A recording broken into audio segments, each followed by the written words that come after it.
ప్రియమైన వారలారా, ఈ దినము రూత్ ప్రేయర్ ఫెలోషిప్ ద్వారా తండ్రి అయిన దేవుడు మనతో మాట్లాడుతున్నమాట. ద్వితీయోపదేశకాండము 26వ అధ్యాయము 19వ వచనము. నీకు కీర్తి ఘనత పేరు కలుగునట్లు నిన్ను హెచ్చించుదునని ఆయన సెలవిచ్చెను.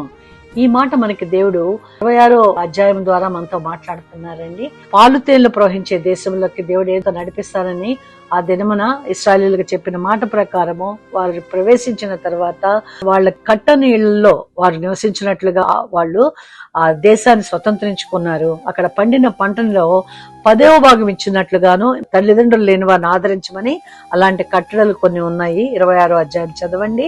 ఈ కట్టడలను విధులను గైకొనుమని నీ దేవుడైన యెహోవా నీకు ఆజ్ఞాపించి ఉన్నాడు అని 16వ వచనం సెలవిస్తోంది.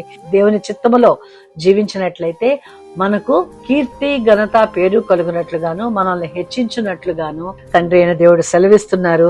మరి ఆయన మనకిచ్చినటువంటి ప్రతి ఆజ్ఞని మనం పాటించినట్లయితే మనల్ని దీవిస్తారు కనుక ప్రార్థన చేసుకుందాము.